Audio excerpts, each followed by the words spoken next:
there is a season. Turn, turn, turn. To everything, there is a season. Turn, turn, turn. And a time to every purpose under heaven.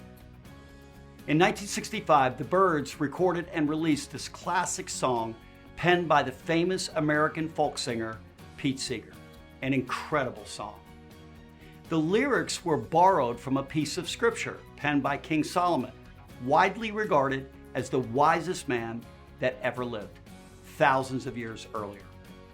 At just 25 years old, Solomon possessed a perspective usually reserved for people who have had 8 decades of life, the understanding that life is full of seasons. There's a time for everything and a season for every activity under heaven. Over the past several years, we've all enjoyed a season of prosperity in our industry. So far, 2022, well, it's been a different kind of season, a year of challenging adversity. We all enjoy the seasons of prosperity, but growth and change, that happens in our seasons of trial. Today's guest is none other than Tim Tebow, a man who knows a thing or two about seasons. In the 2007 season, he was recognized as the nation's best college football athlete, the first sophomore to ever win the Heisman Trophy. That same year, he led the Florida Gators to a national championship season. The following season, the Gators fell short. The next season, they were once again champions. Tim Tebow was a first-round draft pick by the Denver Broncos and led the team to a playoff victory. Taking a knee to pray before he took the field, Tim Tebow sparked a season of Tebowing, where folks all around the world, in both solidarity and jest, would Tebow in every imaginable circumstance. The next season, he was replaced by Peyton Manning, pretty good quarterback. That began a season of transition in Tim Tebow's career, where he just couldn't find a lasting home in the NFL. Then he spent several years chasing another dream in Major League Baseball, and that became a season of struggle. Finally, what promised to be a return to NFL glory led to another season of transition when he made the squad for the Jacksonville Jaguars before he was released before last year's season. Our guest, like King Solomon, truly knows a thing or two about seasons in life. Also, like King Solomon, our guest possesses wisdom far beyond his years.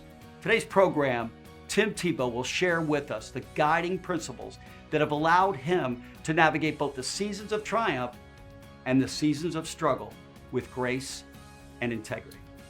This is Personal and Professional Best.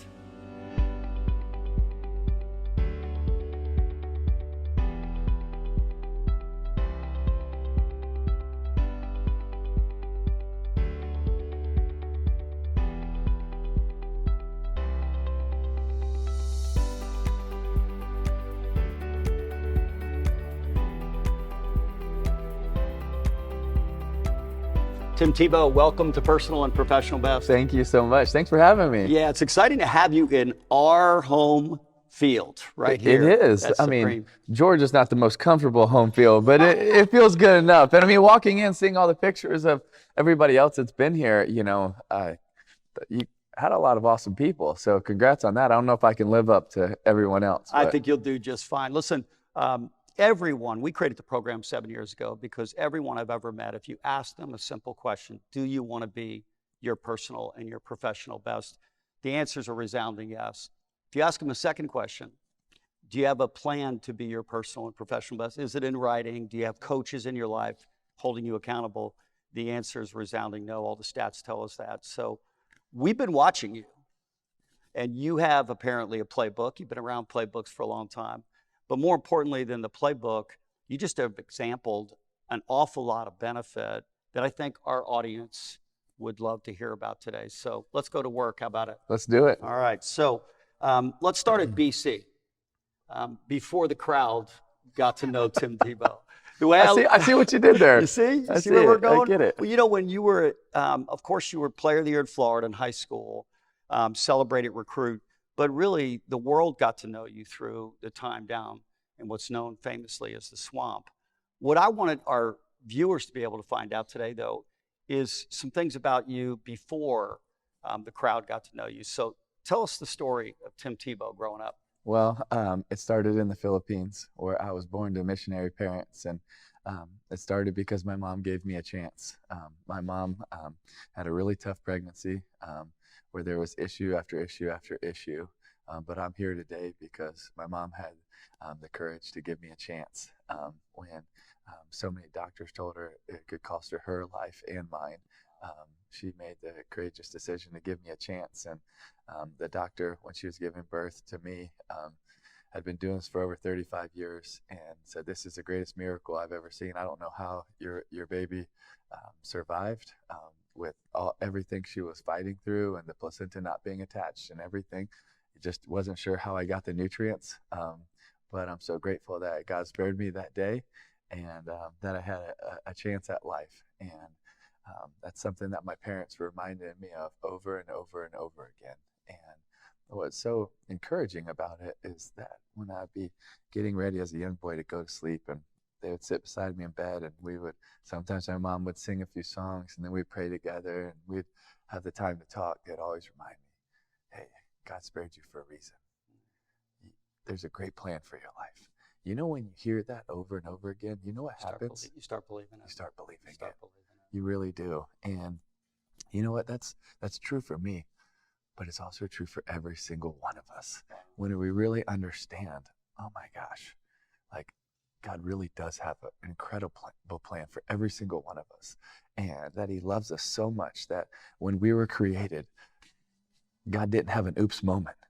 He didn't mess up on any one of us. We are fearfully and wonderfully made. And when we understand that, I think that's also where our purpose starts, is understanding that. And so, I grew up being able to hear that every day, which made such an impact, and fell in love with sports at an early age. And honestly, I loved it so much, but I was such an arrogant young kid in playing sports because it came easy to me. And then my parents instilled a rule for me and all my siblings, but really for me, that before we were allowed to play any sporting activity, we would have to memorize scripture verses on humility. Well, this football says humbled on it a lot. And so that was just something that growing up, we had the opportunity to do was to play sports, and we loved it. But more importantly, it was understanding the opportunity, the influence, the ripple effects from sports, because my parents had such amazing ripple effects from their life, and being able to watch them serve people all around the world that could literally do nothing for them. My parents had an impact on me because what they told me, but they really had a bigger impact because what they showed me. Wow. And that is one of the things that I am most grateful for, is to be able to have a mom that would tell us sweetness of speech increases persuasiveness, and with the kind, God will show Himself kind. That had an impact, but it had more of an impact to watch how kind she was to every single person she would come in contact with. Sure. It was one thing to be able to have a dad that said, "Hey, it's important to have generosity and to give and to serve and to love," but it was so much more of an impact to see him go help people with his entire adult life that could literally never do anything for him. Amazing. I feel like I just went to church, but we didn't get into a building because what you said and how you described generosity, sweetness, kindness to others, humility, right? All of those things, when we live those out every day and we lose the trappings of church and denomination, all the other things, people experience that and get blessed by it. Yeah, because it's contagious too. It's contagious. When you're around people that carry those traits and live them out, it is contagious. You think, oh my goodness, why do they do that? I want to be part of that. I want this, because there is such a fulfillment when you see people like my parents and so many other people around the world that do that, because you're like, you don't have more stuff, but you have more fulfillment. I want to follow that. Yeah, part of the problem is people are pursuing stuff about what they can get in life instead of what they can actually give in life. For the parents that are out there, one huge nugget takeaway: don't be so busy to miss the opportunity to spend a minute with your children before they go to bed at night. Tell them things that they'll sleep with and embrace and hold. And as you said, if you tell them enough, they ultimately start believing it. And everyone's got an opportunity to do something exceptional in this life. They're not going to be Tim Tebow. They're not going to be Pat Flood. They'll be whoever it is that they are, and they ought to pursue that. That's exactly right. Whoever God created them to be, you know what? He's given us all different talents, opportunities, relationships, abilities, and our goal shouldn't be to be like somebody else. You know, one of the most staggering statistics I've seen is that 12% of our daily thoughts are spent in some form of comparison. Mm. You know, if we spend our day trying to compare ourselves against someone else, there's no chance we have at being the best of who God created us to be. Right. Right? Yep. God didn't make me to be like you. He made me to be the best version of me, you know, with his help, right? God didn't make you to be like me. We don't have to spend our life trying to be like somebody else. We're not going to be a good duplicate. No. The only chance we can have of being our best is by being confident in who God's created us to be. That doesn't mean that we settle not getting better. It means, you know what? If God wanted me taller, he would have made me taller. If he wanted me shorter, he would have made me shorter. But I'm fearfully and wonderfully made. Just the way you are. Just the way I am. Yeah. And you know what? I want to maximize all the talents and resources and abilities that God has given me. And not all of us have the chance to be the best in different things. You know, I'll hear parents tell kids, or I hear teachers, or I'll hear coaches tell kids, you have the chance to be the best. And I think, well, it might be a basketball coach. And I'm like, the kid can't dribble. And you're telling me he can be the best. That's not true. It's not true. We got to be honest with him. You got to be honest. And it's false. Yeah. It's false advertisement. That kid's never going to beat LeBron. No. It's just not going to happen. But maybe God didn't design him to go beat LeBron in basketball. But how God designed him is to be incredible at the talents and the abilities and everything that God has given him, because he's got a unique purpose. And purpose just means the reason something is done, used, created, or exists, right? Mm. He might have been created for something different than just basketball. And so we need to encourage kids that they can be their best in what they have been called to and what they've been created for, not necessarily the best in just something that is public facing where you're always comparing to other people, right? Not everybody, because, you know, being the best is exclusive. There's only going to be one in each category, right? Exactly, right. You know, so if you say that, then if you say you all can be the best, what are you going to take turns? You know, like, it doesn't make any sense. So we need to encourage people that in certain categories, you might never be the best. Now you can strive for it. You can try, but I'm not going to tell each one of you that you can be the best in that category. But I totally believe with all of my heart that every single one of you can always strive to be your best. Absolutely. That's what we should be striving for. You know, that is such sound advice for people, because they are always pursuing things to be like somebody else, to get the fame, the fortune, to get something that someone else has, instead of just realizing that God made them perfect. That's right. If they'll just pursue whatever that is. And as you know, that requires you to kind of invest yourself a little bit in asking the questions and really having people in your life. When I coached traveling sports, I told the parents, I will never tell them to run faster. I'll tell them to run their fastest.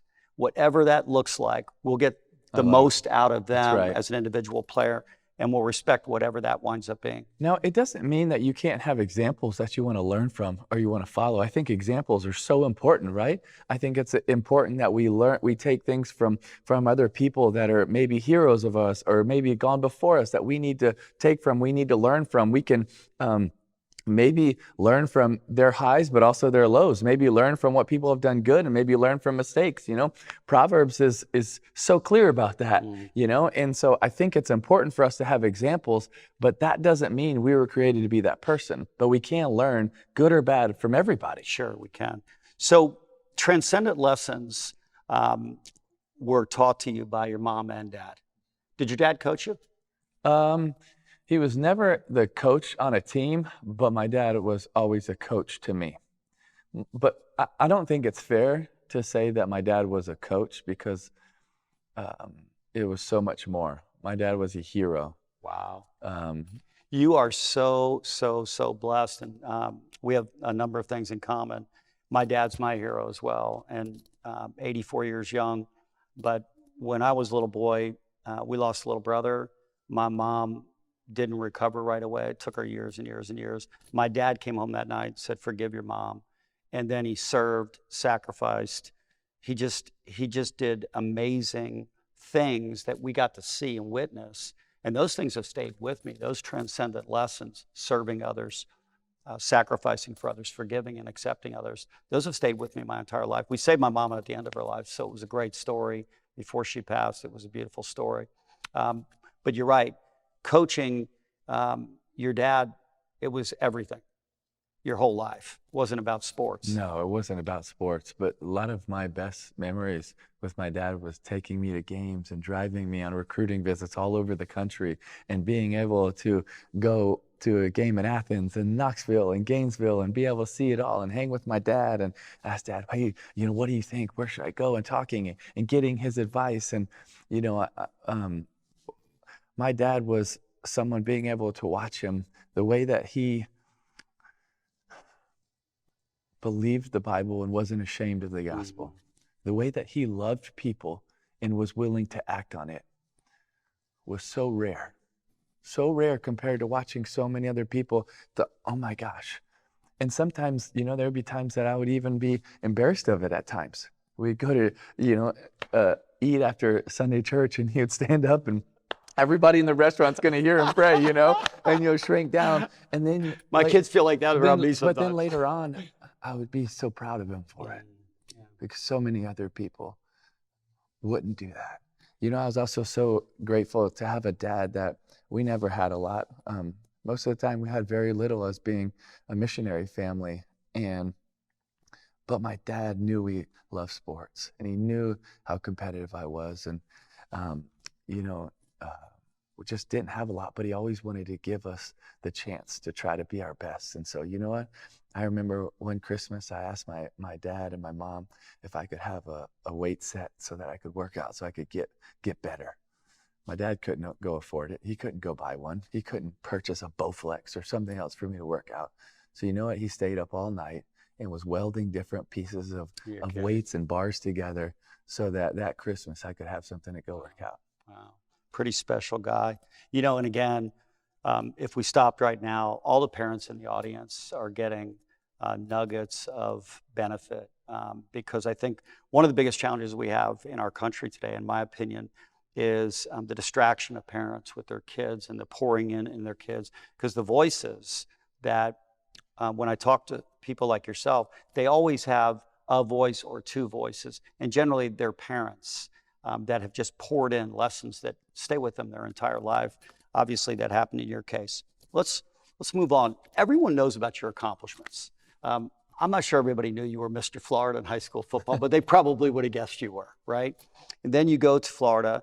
You don't disappoint. You win a Heisman Trophy there, right? And a number of other awards that you will receive for your performance. You get 2 national championships. Not bad. You also then become a first-round pick in the NFL. You play professional baseball. Out of nowhere, you just decide that's something I'm going to do. And of course, like in your personal life, you get married to, of course, a former Miss Universe. Who does that, right? Tim Tebow does that. So you've had all those successes, but when our group found out that we had a chance to get you to come, they said, well, what are you looking for? And I said, I really want you to tell us about the adversities that you've faced, because success, most folks don't know how to get over, around, through adversity. It knocks them down, they get sacked, and they have a hard time getting back up. It doesn't seem like that exists with you. Your spirit doesn't ever seem any different. Well, or maybe it is. It absolutely exists. I think setbacks are such a part of life, disappointments, critics, failure. And I've had a lot of critics, and I failed many times. And, you read some what people would say would be accomplishments, but you could have easily read, getting cut 4 or 5 times, getting traded, or, having critics. And, also you could probably read on there being one of the more criticized, players playing, so there's a lot of things, and there's a lot of highs and lows, Shoot, I thought last year around this time, I get signed by the Jaguars. I'm thinking, hey, this is gonna be fun. We're going home. A lot. We're Urban, gonna, right? Your coach. This is gonna be great. And I thought, wow, this is gonna be another one of those things we're gonna put down on that list, right? It wasn't. So I think it was maybe even the day after my birthday or something, or 2 days, I get cut. And I go home and my wife's so supportive, and I'm so disappointed, but I let it become more than that. It was even to the point of probably a little bit of jealousy, bitterness, envy. And I could say, like, thank you, Lord, but I don't know if it was really real. Mm. And it was at the same time when everything was happening in Afghanistan. Mm. And so I go to the foundation headquarters, and we have teams that want to go help and want to go. And so, it's like, okay. And so we get to change my perspective. And so we have teams on the ground there that are helping evacuate and get people out and get people to safety, and helping in refugee camps all over. And so we get them on the road, and not long after, I have the chance to go to the Middle East. And we're in the first country where I am in the Middle East. It was pure devastation. Mm. And people that are starving, people that are fighting for their lives. And the visuals could be a lot worse. I don't feel like I need to go into it. And it is hard. And we get on a plane, and we're flying to another country in the Middle East to also go serve there and to set up other things to help. And it was the first time in several days that I could actually say, thank you, Lord, and mean it. Why? Because I thought that signing with the Jaguars meant a new opportunity, something exciting, and maybe something that you would put on your list as a success, and this is going to be great. But what actually happened was, by signing with them and then getting cut, it was actually God setting me up for what I was really supposed to do. Sure.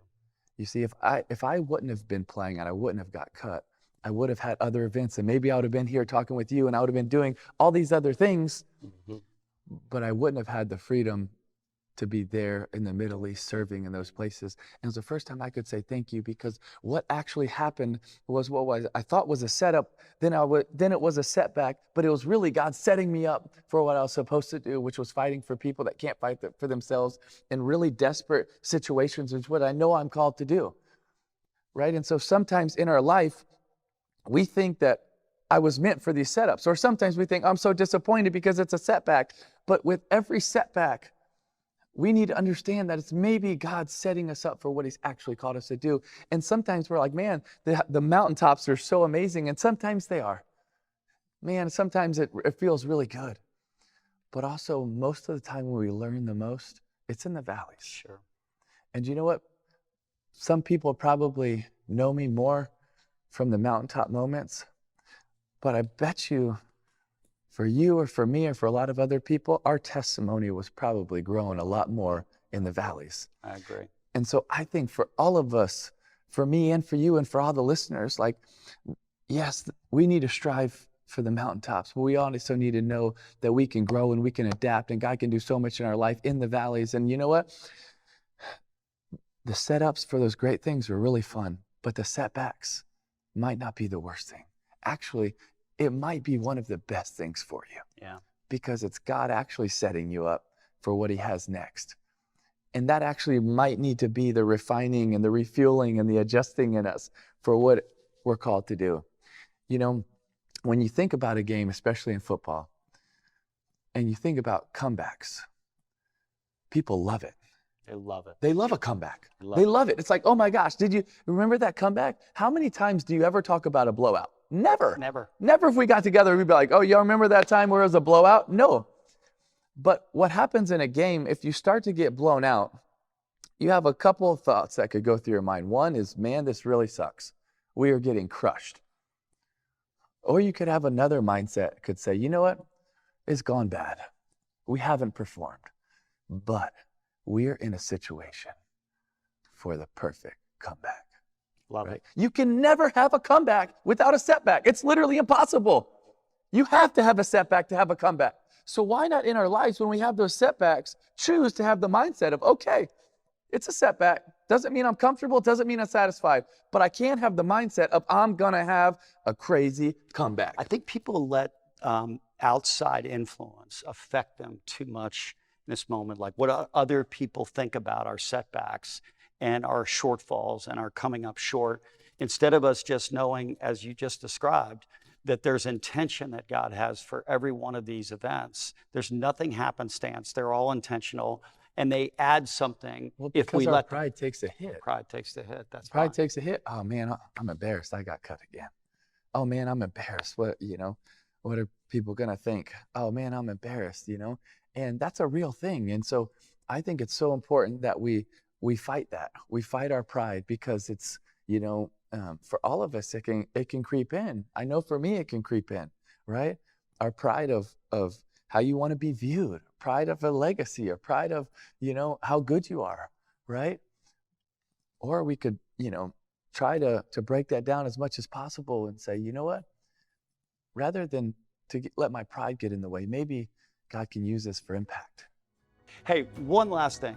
Give our audience, if you're going to give them any advice for living their life so that they can have their best life. Give them some advice. I think living your best life would take a few things. Number one, don't compare yourself to other people. Find role models, find leaders that you can strive to learn things from, but don't compare yourself. You're not created to be like anybody else. Secondly, I would say be Musar driven. In Proverbs, 30 times Solomon tells his sons to be Musar driven, which means instruction, discipline, correction, or teaching. Don't be afraid of it, seek it, look for it. In martial arts, the first belt you use is a white belt. Always have the mentality of you're putting on a white belt. That means you're a learner. That means you're just a starter. No matter how much you've accomplished, you need to be a learner, because when you're a learner, that means I'm constantly taking in. I'm not just always trying to give advice. I want to get advice. And then to do that, I got to put myself in a position where other people are going to be. Like, I want to go seek great coaches, great teachers, great pastors, and so I can learn from them. You want to be your best? Then you need to be driven, but you need to be coachable. You're going to take all of that, and now when I take it, I'm going to be receptive to it, and then I'm going to have the will to constantly go after it every single day. I'm not going to live by my emotions. I'm going to choose to live by my convictions, and I think if those are 3 areas of focus, I think we have a much better chance. Tim, thank you so much for joining us today. My life, and I hope yours, is richer having visited with Tim. My only complaint is that Tim, he agreed a little too quickly that I didn't have the gifts to be an NFL athlete. My biggest takeaway was Tim's humility. Tim leads with humility and understands that we all have to take accountability for our own choices and our own decisions and the subsequent outcomes in our life. How can we truly grow if we don't take responsibility for our own actions? As promised, Tim Tebow has wisdom far beyond his years. Next month, we'll continue our conversation with Tim, discussing in even more detail how we can turn our seasons of adversity into seasons of purpose and promise. I promise you'll want to join us again.